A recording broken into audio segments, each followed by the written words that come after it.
And we are live. This is Dr. Nelson Vasquez from Central Florida. Good afternoon, everyone. It's 3 p.m. on the 9th of September. And thank you for being here. Today, we're going to have a discussion, friendly conversation with Adrian Gledhill. And I'm going to ask you people to first tell me where you're watching from. Second, put your questions in the chat. If you can precede that with a QQQ, it makes it easier for me to see them and highlight them. And that way we can ask Adrian any and all of your questions. So if you put it, I'll try not to miss it. And we can have a good 59 more minutes of conversation. So thank you for being here, Adrian. How are you doing today? I'm doing amazing, especially because I get to spend part of my day with you. Thank you. So where are you, in Minnesota? Sort of. Okay. I live on a border town of Wisconsin, Minnesota. Okay. And I swear to you, we only have one bee in the whole house, and he's right here. And he just keeps coming to get me. Oh, I got him. I'm sorry. That's real TV right there. First thing I just want to say, if anybody hasn't met Dr. Nelson in real life, he is so lovely. Like, he's just one of those people you just want to hug. I absolutely love you. And every interaction that we get to have, I can't wait to see you again soon. I'm sure we'll see you at Hack Your Health. I will definitely be there, God willing, at Hack Your Health, Tampa, in November 14th, I believe, starts. We'll be there with the full Kids Health crew, and we'll be looking forward to seeing everybody come by the booth and talk to us. Alia is gonna be there. Yes. She's making the long trip from South America, and we're gonna have a full complement of people. Dr. Kills also is a speaker at Hack Your Health.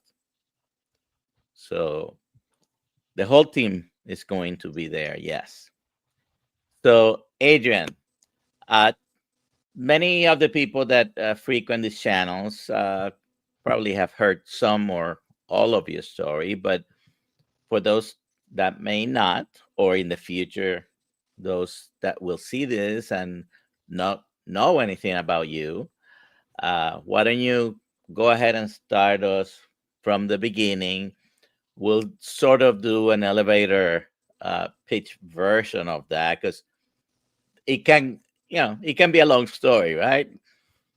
It has certainly taken many years for this story to develop. So go ahead, introduce yourself, tell us where you are. I did mention The Biggest Loser on my channel title. It's not on the Kills channel titles, but anyways, go ahead. You are so right. This could be a long thing. Before I was ever even on The Biggest Loser, I had people telling me that I should write a book.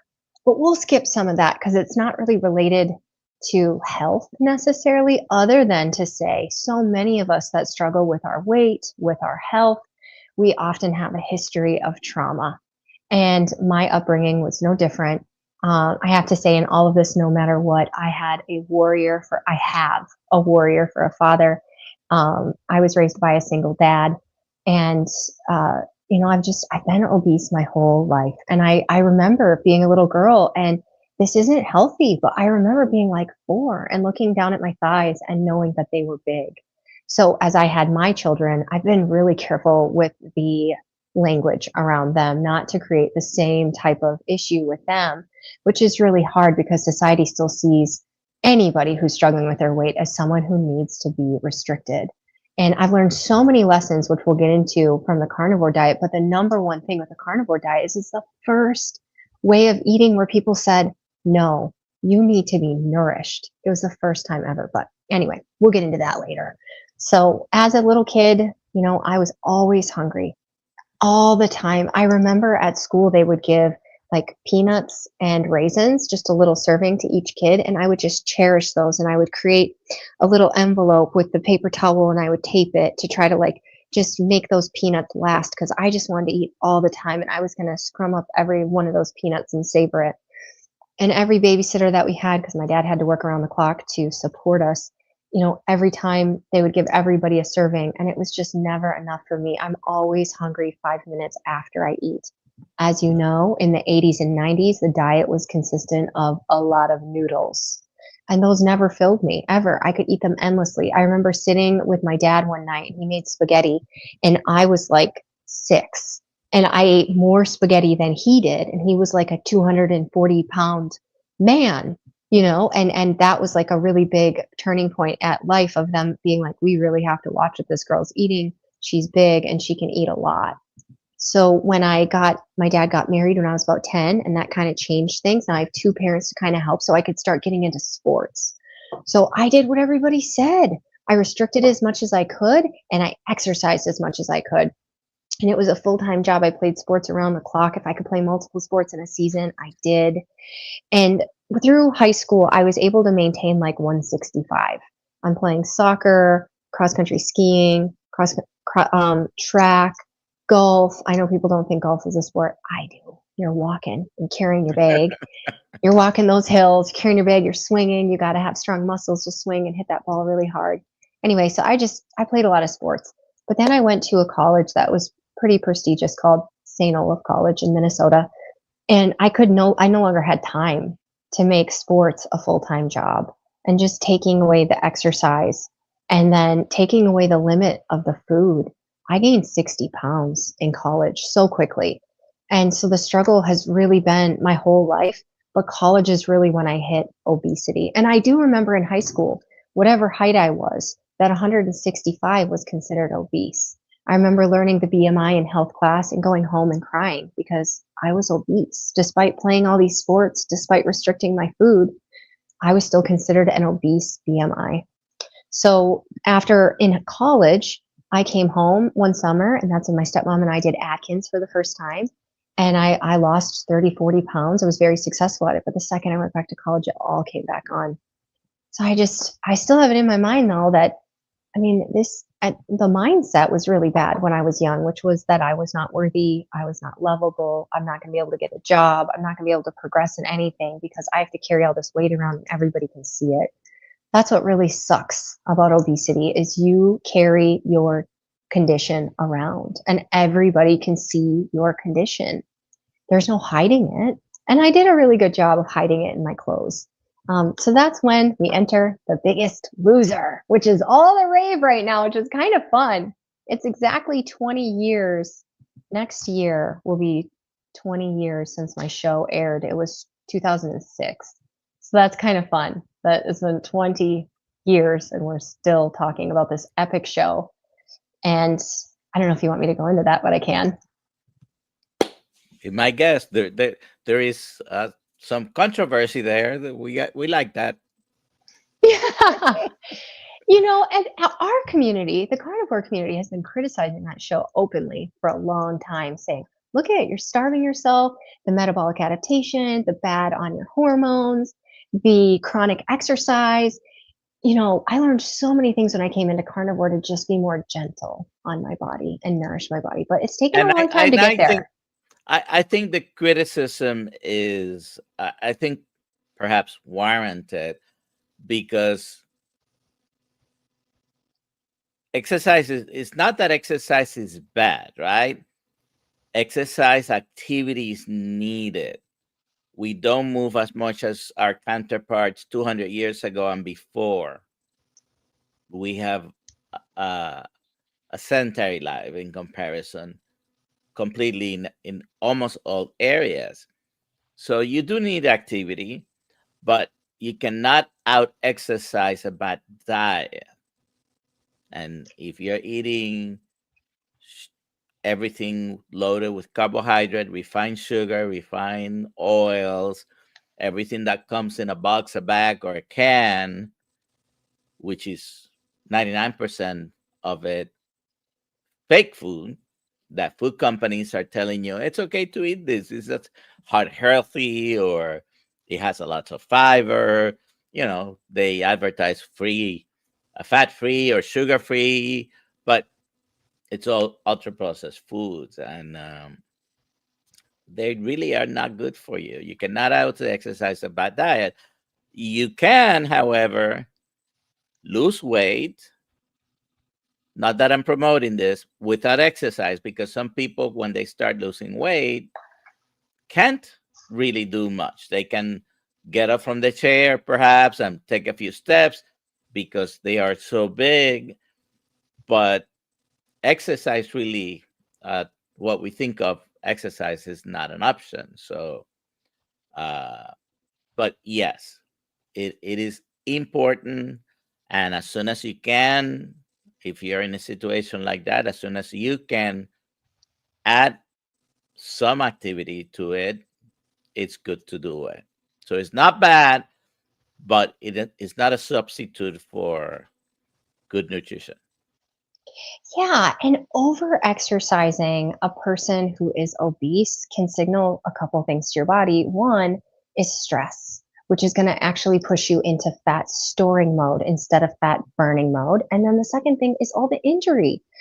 I was fortunate enough to actually be kicked off the show day one, and whoever lost the most weight at home got to come back on. So the reason it was fortunate is because I got to be home. I got a plan from Dr. Huizenga. He was on that documentary. I'm a big Dr. H fan. He told us not to work out all day, not to eat 800 calories. He based our calories on the testing that he had done. He did extensive testing. He told me 1,274 calories. He told me how to break it down. He was more of like a whole foods guy, but he told us, he said, vegan isn't going to work. I need you to eat meat. And even back then, 20 years ago, he said that he had patients who had heart attacks who were vegan. And he had said it was the plants causing plaque in the blood vessels and that the animal fat helps flush it through. He said that like 20 years ago. Now, in retrospect, I think what he meant was the vegetable oils. Not necessarily vegetables are causing plaque in the blood vessels, but vegetable oils, I Well, think, do. well, chronic excessive carbohydrate consumption contributes to insulin resistance, which may be the primary.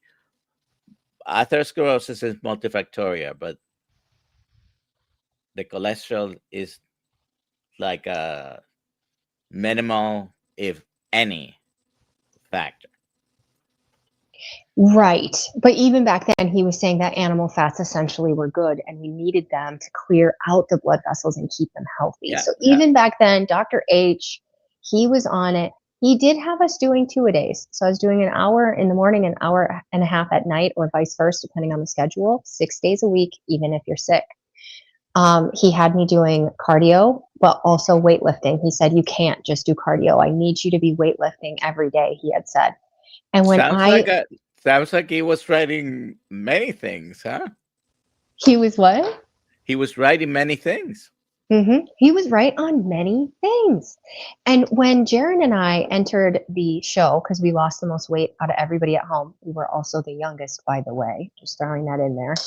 I thought I was so wonderful, but I look back and I'm like, I was 21 and I was competing with 61-year-olds, 51-year-olds. But anyway, Jaron and I, we had no injury and we had good mental health. Part of the at-home program was a psychologist and a nutritionist and him, and we had calls every week. So we had support, we had community, we had so many tools. When I went to go on the show, he looked at me and he said, I mean, he's trying not to let me know that I made it back on, but he was like, I really don't want you to do this. This is going to destroy you. This is not a good fit. I really wish you wouldn't go on. And he said, if you are going to go on, I need you to stick to your guns. and it's going to be really hard, but you have to stick to this plan that we have for you. As soon as I got on, they really pressured me. I knew, and they already did. They villainized everything for me, even questioning why I would join their program, which Jaron and I were beating most of the contestants by a decent amount. Being home.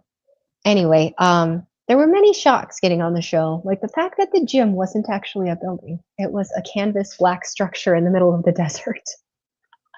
And we didn't have air conditioning. We had like swamp coolers where they blow like wet air at you from the pond. It was something else. So when you see us sweating like crazy, it's because it was freaking hot and they were blowing swamp air at us.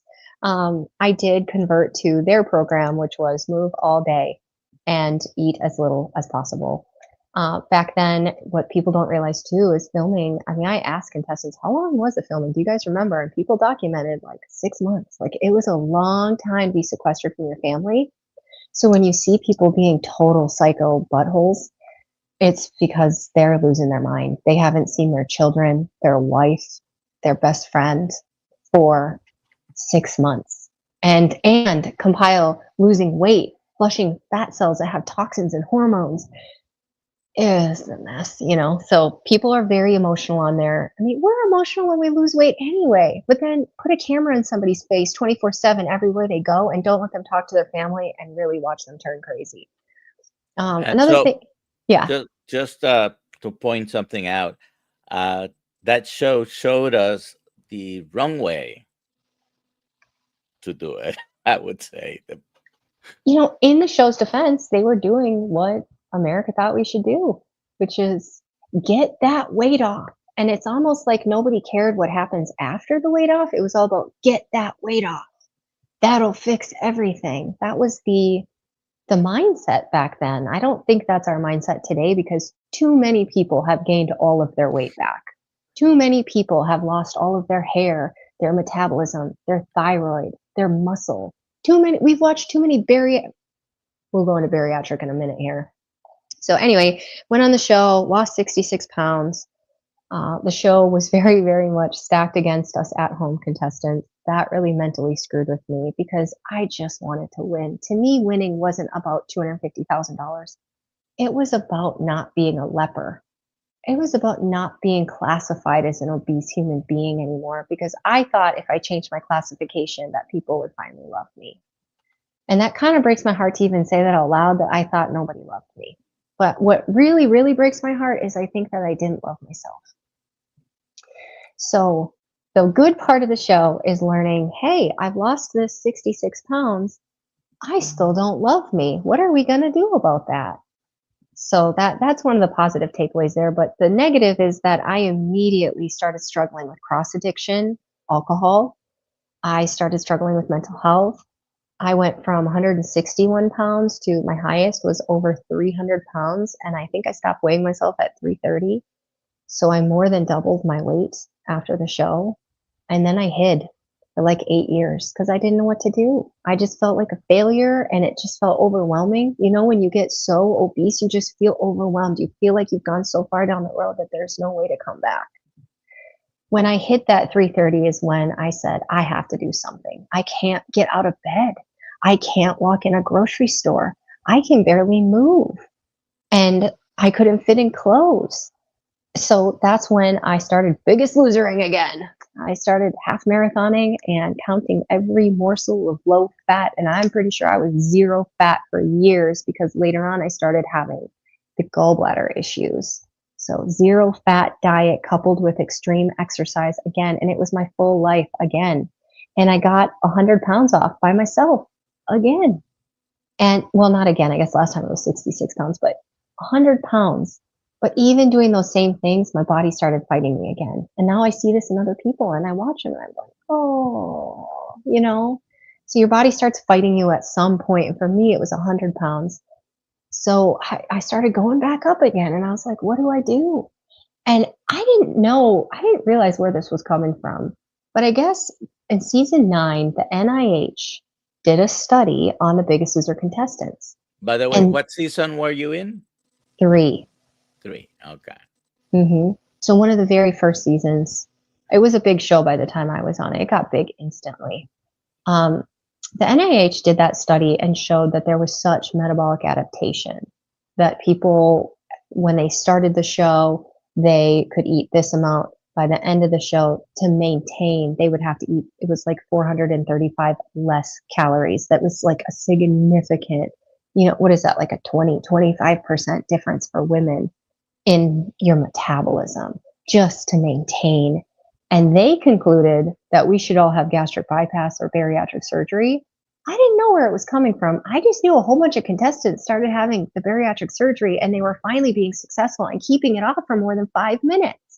And I was like, obviously there's something off here.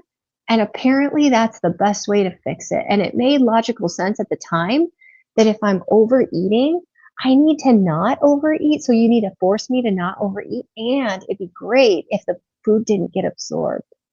In retrospect, that is so barbaric and awful. So I stop nutrients from going into your body. That's Yeah. by the way, this is a comment I got to ask you right now because it's pertinent.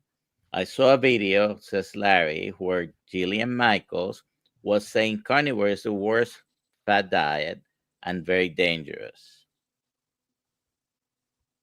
I think vegan's more dangerous. Have I you, mean, by any chance, ran into Jillian at some point? I would love to run into Jillian. Jillian, if you're watching this, let's have a talk. I have so much to say to her, so much, which we'll get into further in a little bit. At least Bob, I saw an interview with Bob on, I think it was Dateline, and at least he admitted, which Jillian still doesn't admit to this day, he said, if you struggle with obesity, it is a monkey on your back for the rest of your life. So at least he's seeing this isn't just to lose the weight. The weight, to me, actually isn't even the problem. It causes problems. But the problem is, why is your body storing all that fat instead of discarding or using it for energy? But anyway, I would love to have a conversation with her. So anyway, I had the gastric bypass. I get down to the 160s again. But when I did it, I am Mrs. Perfection, you guys. So I am tracking everything. I'm counting everything. I'm weighing everything. I'm pre-making my meals. I'm exercising 5 to 6 days a week again, because I understand lifestyle is so important. I don't know if I was doing enough weightlifting, if I'm gonna be honest. But then that's when the problems came. That's when the real problems came. The gastric bypass. I started having, because they take between 100 and 150 centimeters of your intestine, and I told my doctor, take it all. Heck, while you're down there, do a dual daddle switch, whatever it's called. I was like, make me skinny. That's when the problem started. Ever since then, I've had chronic hypoglycemia because we're skipping so much intestine that the hormone signaling isn't appropriate when food comes in. And so all carbohydrates. So for the next 8 years, I spend reducing and reducing and reducing and reducing carbohydrates in an effort to stop this hyperinsulinemia, where I'm eating a carbohydrate, I'm getting a big push of insulin, it's bombing me out, and no glucagon is coming in to bring me back up. So the digestive hormones now are completely dysregulated when they were already dysregulated to begin with. Now they're completely on a different planet. And this hypoglycemia is destroying my life. I mean, I can't leave the house without hypoglycemia. I would take my kids to the grocery store, and in the middle, my blood sugar would drop right there. Their answer from the doctor was, here, just carry these sugar pills with you. So I would keep the sugar with me. And this only lasted like 4 days when I realized this is the worst BS advice I've ever received in my entire life. We're going to put that advice up there with the same thing as, we're going to give you malabsorption, but we also want you to take oral supplements for the rest of your life, which are also the same digestive tract. That doesn't absorb anything. Anyway, so I have this reactive hypoglycemia, and that's essentially what controls my life. Having these episodes is a stressor to the body that can last for days. It takes out your adrenal hormones. It takes out your sex hormones. It takes out your thyroid. Because we're causing this major stress event, and it doesn't come back up if you don't eat something, because the glucagon's not coming. So I've passed out before. You can have seizures. It's very serious. So I keep going lower and lower and lower and lower and lower and lower carb. I keep getting more and more and more and more and more tired. Um, that's when the Ovid K hit. We're not going to say the word. And that was my tipping point. After that, I was having food reactions to all food. I was having intrusive thoughts. I was forgetting to pick my kids up from school. I mean, I was so sick and I didn't know what to do. And when you go to the doctors, they were just like, maybe you need some mental health medication. And it was like, no, I'm literally, something is very, very wrong. Something's very wrong. My dad had lost 60 pounds on the carnivore diet. Well, actually, no grains, no sugar. Vinny Tortolich, right? And Vinny's partner, Anna, right? She has the autoimmune and she was feeling better on the carnivore diet. So he was the one that was like, you should give this a try. So what I learned in carnivore, things nobody talks about, like why are people having these gallbladder issues? They didn't eat enough fat and it's sludging up. Why are people having all these stones? I was guilty of eating, because I was told eat this much vegetable and eat this much meat and don't eat any fat. Why are people having metabolism issues? Because we're not eating enough calories. Why are we having the issues too? Because we're eating the wrong fats. We're cooking with rancid fats that are cross contaminated with seed oil, even though we think it's olive oil and avocado oil. We're just deathly afraid of animal fat. I probably didn't eat animal fat for 20 years, you know? So we learned so much in this community. Another thing I learned was I had been running, and I even starting the carnivore diet was like, okay, I got to get back to my marathon running. And I did half marathons in the beginning of carnivore. Then I learned that those adrenal issues I was having, because I had like the highest level of adrenal dysfunction you could have, was like, do we put her on steroids? But then you don't put me on steroids because it could affect the thyroid issues I was having. So we weren't sure. So this pretty much, there was no answer, because if we fix this issue, then it's going to hurt this issue. Also, I just knew long-term steroids sounded like a recipe for a disaster. Oh, so by the way, after gastric bypass and then Ovid K, now I am fully on board with the less the better as far as medicine. Like, can we get medicine from the sun, from the earth, from the food? Because these medicines and these interventions that I'm having seem to be just not helping me. I hadn't taken aspirin since the surgery. I have 2 kids who have injuries from the mandates that children have. So at this point, I'm like, I'm all in on, let's get this natural remedy and heal our body. And the improvements that I saw were, at the same time, I found out about the mold thing, that mold was bad. I mean, so many good nuggets in this community that nobody else seems to be taking seriously. So we moved out of our moldy house. I started some low dose naltrexone. So I am not anti-medicine, but the idea of microdosing sounds promising. So I'm taking low dose naltrexone. And between the carnivore diet, the LDN, stopping the running, moving out of a moldy house, the intrusive thoughts immediately vanished. So my family was ready to commit me, because I didn't know how to explain sitting on the floor crying in fear that my babies were going to die. I didn't know how to explain that every time we drove across the bridge, because there's a bridge between our 2 towns, that I was afraid we were going to fall off and die. I didn't know how to explain that to them without sounding like a crazy person. And so I just kept of all the symptoms that I had, I was having neuropathy where I couldn't walk more than a couple of blocks without my feet burning and tingling. I was having incredible neck pain. My neck was completely locked up all the time. I was not sleeping at all. I was peeing 25 times a day. And so much of this just immediately got better on the carnivore diet. So if anything, the carnivore diet is a relief diet while we figure out if you need other tools for healing, which I think some people do, including myself. So at a minimum, it is a tool for almost instant relief. And the other thing that I experienced for the first time in my life was the quieting of the food noise. Because when you start the carnivore diet, you get to be full. That's the other thing. I think humans should be able to be full. And if you're little Miss Adrian who's 4 and you're never full, that is such a sad thing. I think telling little Adrian you shouldn't be full, that's what's making you fat. That is a There are terrible message.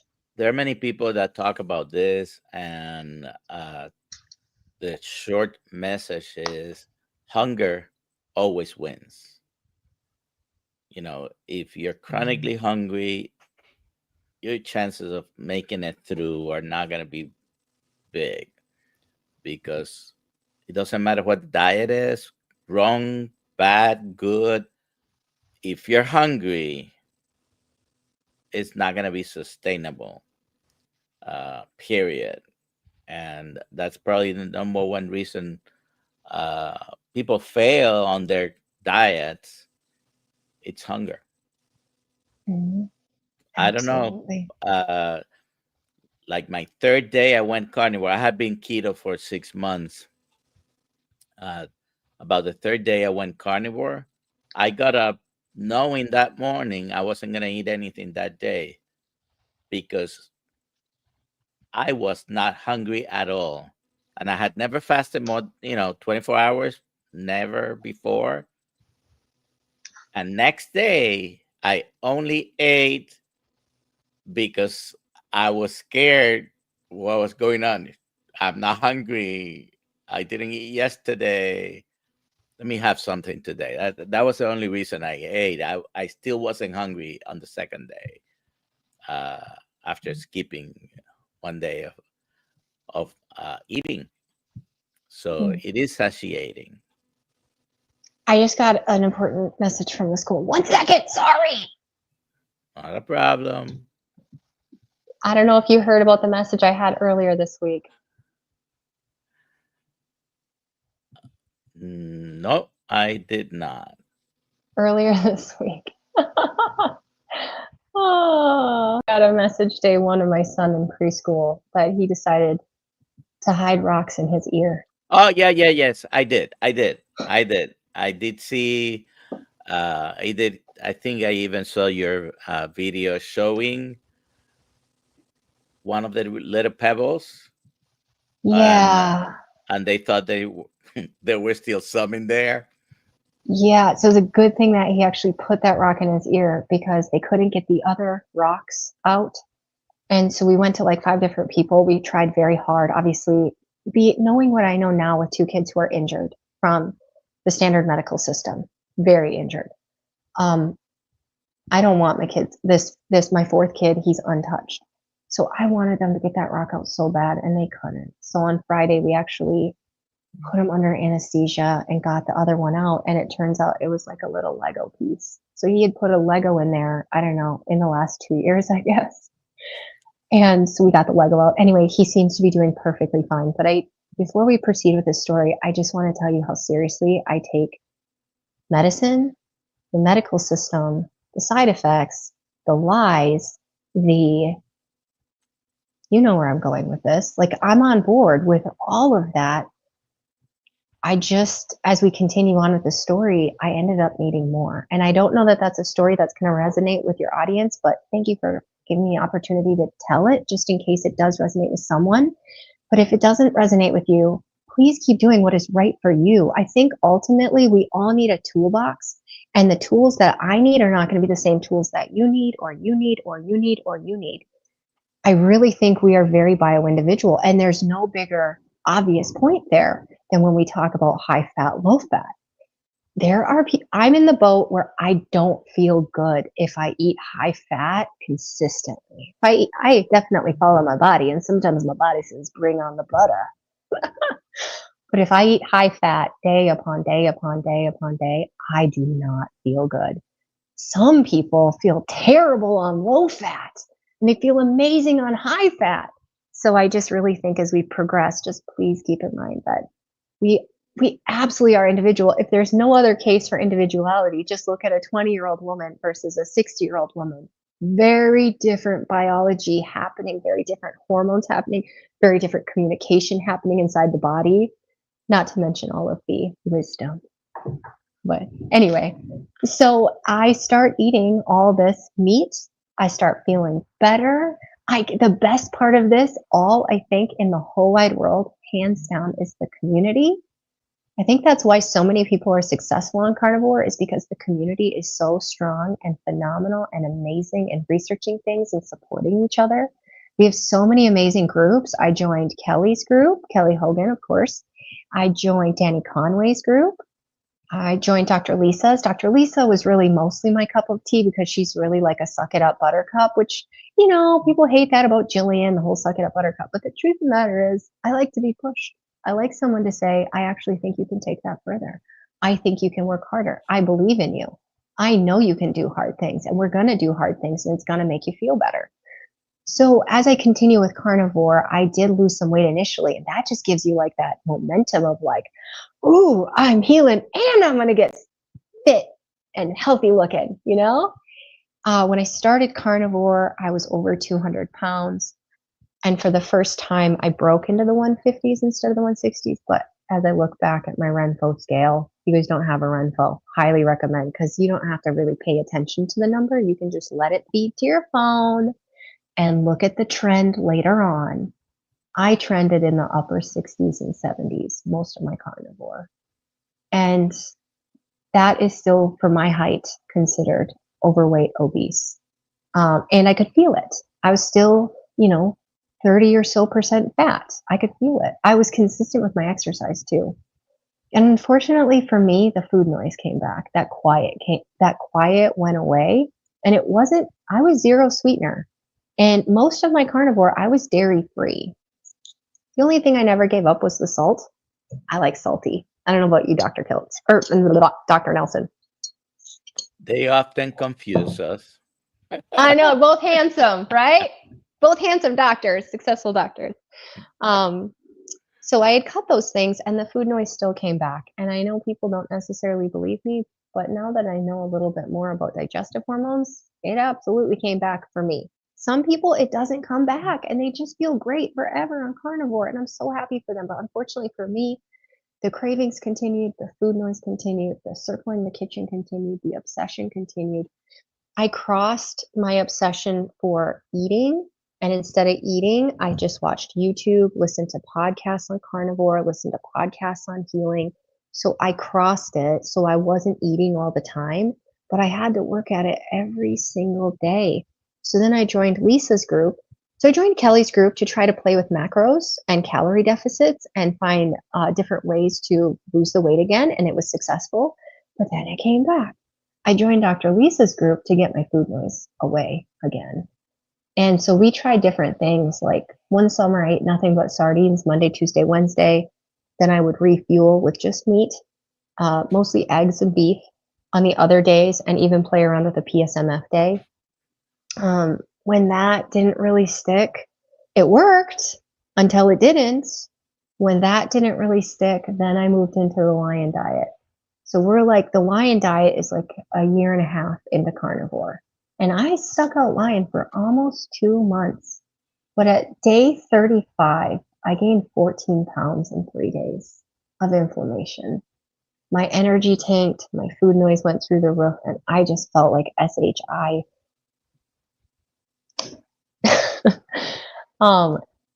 But then I was like, I'm going to power through this because this is part of healing. Part of healing is uncomfortable. Just power through it. And my hormones just continued to bomb out. Food noise still so loud. That's when I just realized, for me, restricting more and more and more wasn't going to be the ticket. It wasn't going to be the ticket to peace, because I didn't have peace. It wasn't going to be the ticket to finally getting the weight off. It wasn't going to be the ticket to healing, because my body was rebelling against it. So that's when I just sat back and prayed on it. I mean, I have no choice but to continue being carnivore, because if I divert from carnivore, my hypoglycemia came back. And that's life-threatening. That's debilitating me from being able to take care of my family. So we can't have that return. So I'm still carnivore, but I'm not going to walk 12 miles a day. I'm not going to lift 3 times a week. I'm going to walk 5 miles. I'm going to lift twice a week. I'm not going to track my food. Throughout my whole thing, I was tracking my food and still struggling with my weight, still struggling with my food noise, playing around with all the things. So funny when I go in the comments, the number one comment is, well, you just did it wrong. It's like, how do you do carnivore wrong? First of all, I've been weighing my food since 2006. I know how to weigh and track.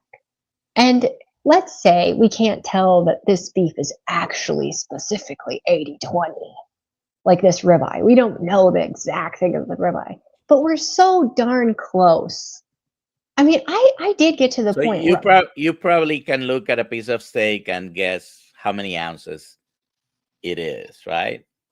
I can, but I was measuring, I was weighing, because But I was like, this, I have to by make this work. experience of doing it over and over and over, you could have an idea, right? Yeah. Uh, que- this is pertinent. I gotta ask you first: do you do any fasting? Let's say 36 hours or longer fastings. Not anymore, but I did. Yeah. I Okay. did consistent fasting because I wanted to try it all. And fasting did seem to get the weight off, but it came with some consequences for me. It seemed to tank my hormones out. And it also, like, I would start with a day and that'd be cool, and then the next week I'd be like, you know what, I can do 2 days. And that was great. But then when I got to three, I would always want to turn three into five. It like became addicting to me. And then once I got into the extended fasting, it was hard not to have the mindset when returning to food of food is bad. It was really hard to, and now it makes so much more sense because returning to food meant returning to food noise, and I didn't want to do that. I just liked the peace of once you get through that initial period of, you know what, I'm not going to do the routine of the eating. I'm not going to do the routine. Once you get out of the routine, let's say 12 hours in.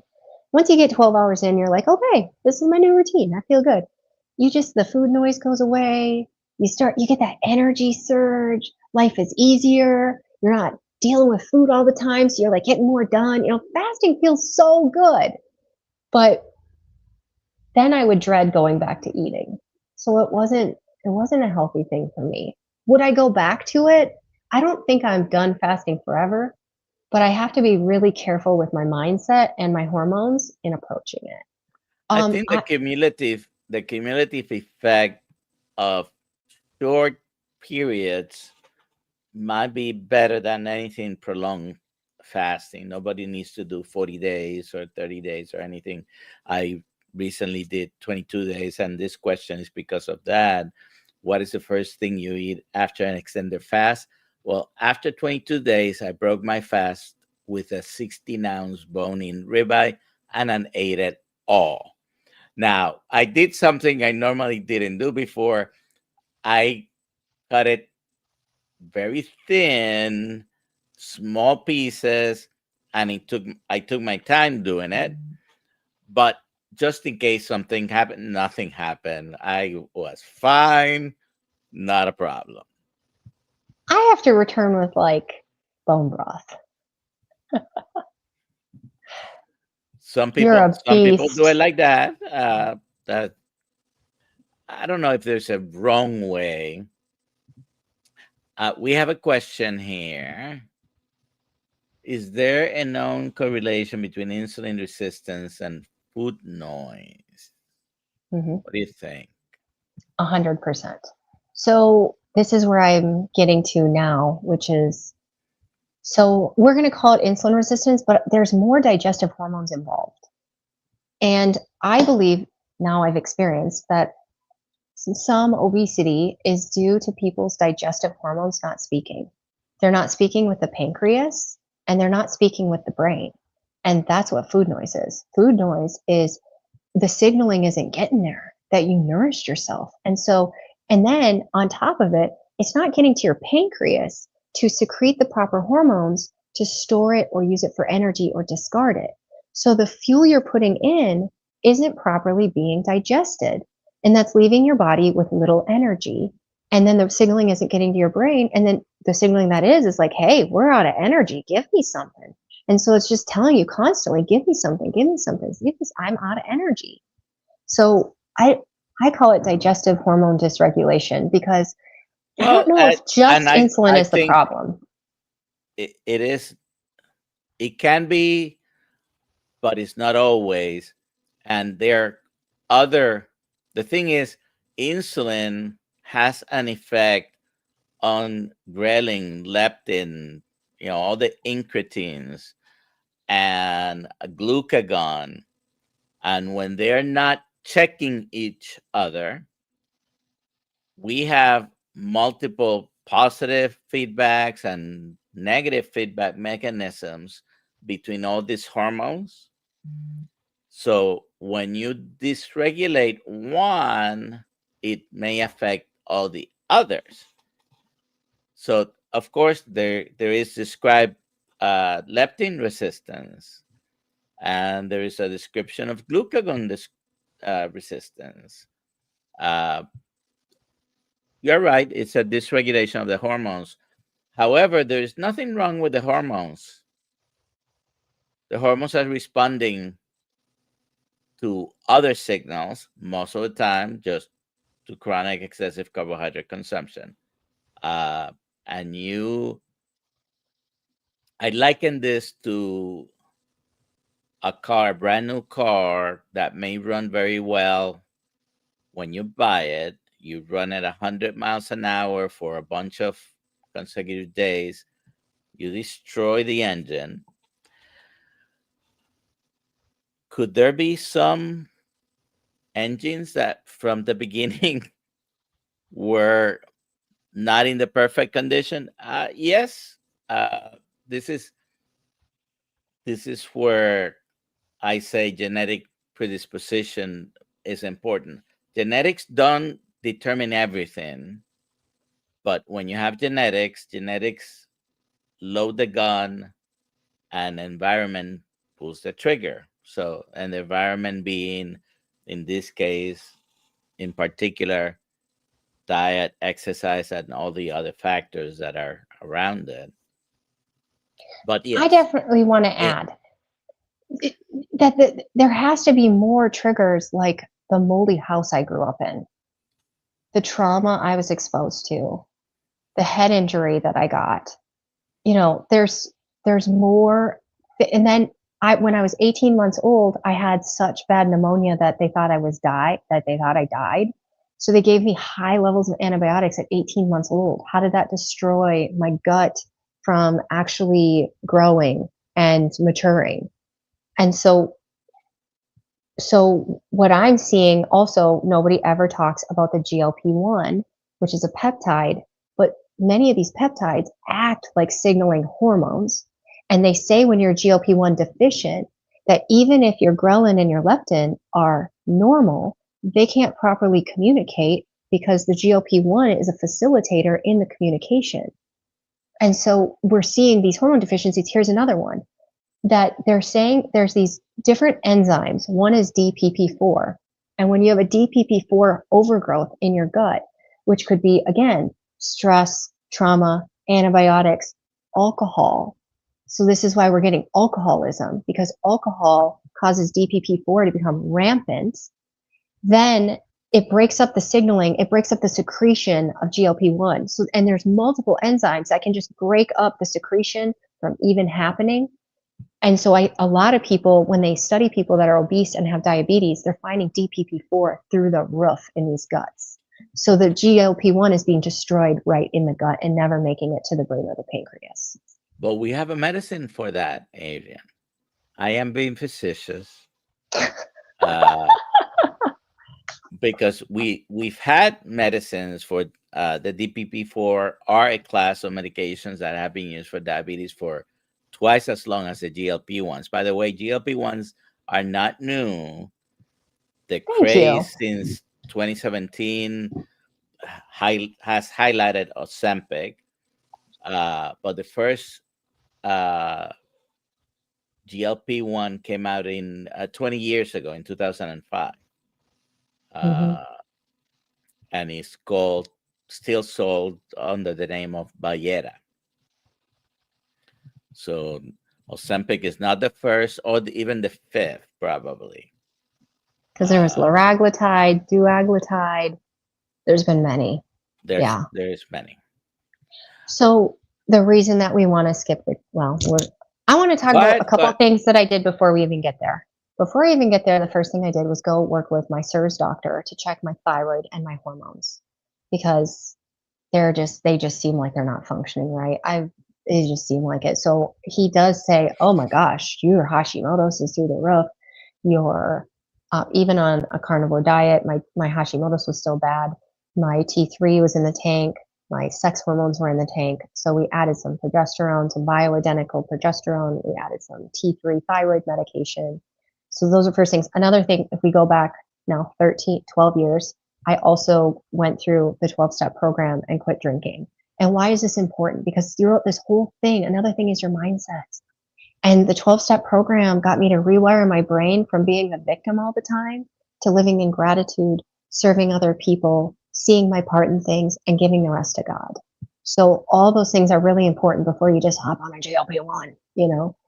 So I did all these things, the weight still struggling with perimenopause, still having brain fog, still having this chronic fatigue. Either in carnivore, there was about 10 months in is when this 14-pound swing started happening and my cycles went from 28 to 21 days.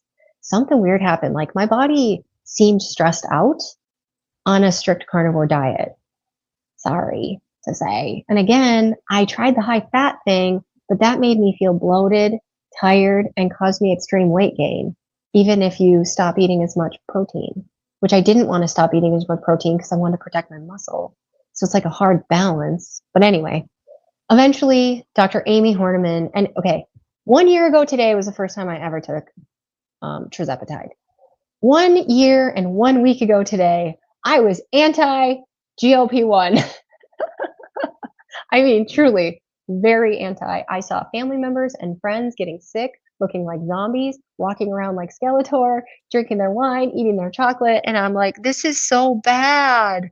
This is Was wow. she the first one to suggest tirzepatide to you, Dr. Amy was Amy? the first one that ever got through to me because I'm not going to listen to anybody outside of our community. You know how it is. We're a trusted circle. We've researched things. We think a little bit differently. So if anybody outside of our circle said it, I just wouldn't have listened. I'd have been like, listen, I'm a I carnivore. have good news for the people listening. Because Amy is gonna be at this hour. Don't haven't found the date yet, but at this hour she already signed up. It might be December or later, or maybe November, but she's gonna be here with us, with me. Go ahead, A carnivore, Amy? Amy Hammerman. I am butchering her last name. The doctor, endocrinologist, Amy Horneman. She's gonna Oh, be she's gonna be with us December 18 on Thursday at 3 p.m. So wow. So she stay was the tuned. first one. The thing that resonated with me wasn't about the weight loss, actually. It was about I knew the root of so much of my struggle is this autoimmunity and this inflammation.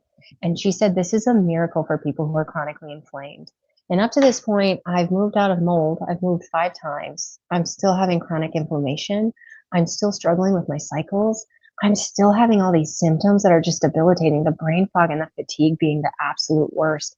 And so when she said, listen, people are doing it wrong. If you go low and slow and you couple it with lifestyle, this is phenomenal for all of these autoimmune people who are struggling and nothing helps. I've taken all the supplements. I've worked with at least a dozen different functional practitioners to tried all these supplement protocols. I've done all of the gut protocols. I've done the parasite and the heavy metal. I've done all of that. Nothing worked on it. And in fact, many of it made me sick. And she was like, this is a miracle. So then I started investigating further, finding out there was more evidence that the reason people are getting sick is because they're following standard dosing, which for a person with diabetes, the signaling is so broken and poor that they probably need pretty close to some diabetics, not all diabetics, need pretty close to standard dosing to get it communicating to the brain and the pancreas. But for a lot of people, they just need little doses. So go low and slow, couple it with lifestyle. I was like, cool, I can do that. I can couple it with lifestyle. I love lifestyle. I'm a carnivore. And so coupling GLP-1 with carnivore has been the best ticket of my life. It has completely changed everything. And I had to slow down all the things I was doing, because we know fast weight loss is not equating to health. That is not equating to health. So the first month, I lost like 15 pounds of inflammation because I was just peeing. And then I lost like another 5 or 10 pounds. And I was like, that's too much. So I stopped walking 12 miles a day and I moved it to 5. I continued my 3 weight lifts a week. I added calories because I added some more calories. I was eating pretty high protein. I added some dairy and got to my weight loss goal, like my actual goal. I've never gotten my goal, not on The Biggest Loser, not on carnivore, not with gastric bypass. I can never break out of obese and overweight in any of those attempts. But with this one, I actually slowly got all the way there. And actually, it was pretty So fast, like 6 months. overall, how long have you been carnivore? Carnivore, it'll be 3 years in November. Okay. And wait, is that right? Yep. So I was about 2 years, almost 2 years carnivore when I added the GLP-1. So it's completely changed everything. I don't know if this is a question, but it's a comment, long comment. I'm 5'11", 227 pounds, day 53. I'm OMAD regularly. Then I fast sometimes for 48 hours. Friday going for 72. Is it okay for me to play like this if my body is doing great with it? Mhm. What do you think, Adrian? Absolutely. Yeah. Absolutely. And I If want to you be really clear. We are a community full of people who are succeeding on fasting and carnivore, but there is a subset of people who need some hormone help. And it seems to be a lot of women. There are some men, but it seems to be a lot of women need the hormone help. So I think fasting and carnivore are great. I think for women, some of the research says that long-term OMAD isn't a great long-term strategy just because of the stress hormones. But I think all of these things at a minimum are great for temporary tools as it's cleaning things out. What do you think, Dr. Nelson? You're the doctor. I agree with you. Let's take this last question here. Who's your carnivore? I And love you. this is Brett, our friend Brett. How much longer do you expect to be on your GLP-1 now that you have met your weight loss goal?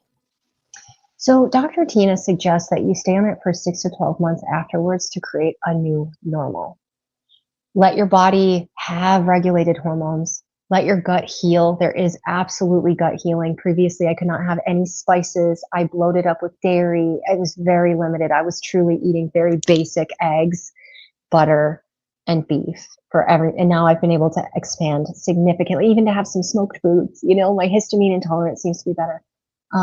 So for most people, I would say you want to stay on it for at least that long.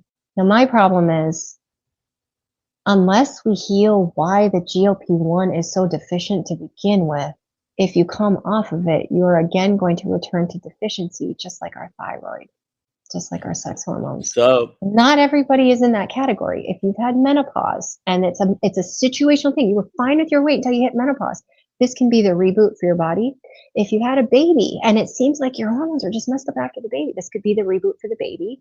If you're a person you're a man and you just gained the midlife 40 and you go on this and you get that off, you're a candidate to come off. But if you've struggled your entire life, I wonder if there's some evidence that it's not just the enzymes, but also the gut lining and the nerve endings that are damaged that break up the signaling from getting to your brain and your pancreas. So until we well, have a cure. I'm a traditional trained doctor, and I think when necessary, there are some people who may need some extra help with some medication. So I am not gonna say that I'm totally against going on any medications, because there are sometimes when might be the best option at the moment. I'm glad you mentioned the point about 1 year, perhaps. I think there is that we have a set point and that we can reset that set point. So sometimes takes a long strategy like this as long as at the end there is an exit plan, which, who knows, maybe you try the exit plan and all these problems return, you might have to go back on it. You just mentioned thyroid. It is a very similar situation. Some people are able to get off medication, but some others can't for some reason. Adrian, we are already at the top of the hour. I could talk with Thank you you, for days. Thank you for having me, Dr. Nelson. I can't wait to see you. thank you for being here. I do. Do you have any coaching programs or anything like that? I do. If you go to Uh, radicallyhealthy.com, we have a free group and a private group with support calls where we're combining lifestyle with tools like a GLP-1, but there's other peptides and tools we can use as well. So it doesn't have to be just GLP-1. And now there's even oral GLP-1 options that are showing to be very effective. So yeah, I would love to have you. I was checking at Adrian K. Gledhill on YouTube, Instagram, Facebook, all the places. all righty. Well, thank you for being here. Thank you, everybody, for being here as well. I will have to look at the numbers. This might have been our highest uh, number of the afternoon, Tuesday and Thursdays. You might have some competition with Rick. Rick Rodriguez uh, had a lot of people that came to the live stream, but you Cool. you've been one of the best ones so Oh, far. well, you're the best one, Dr. Nelson. Thanks for having me. Thank you. You have a good day. Tomorrow morning, 6 a.m. The people who are in the certification course tomorrow at 3 p.m. Eastern time. I will see you. And hey, eat meat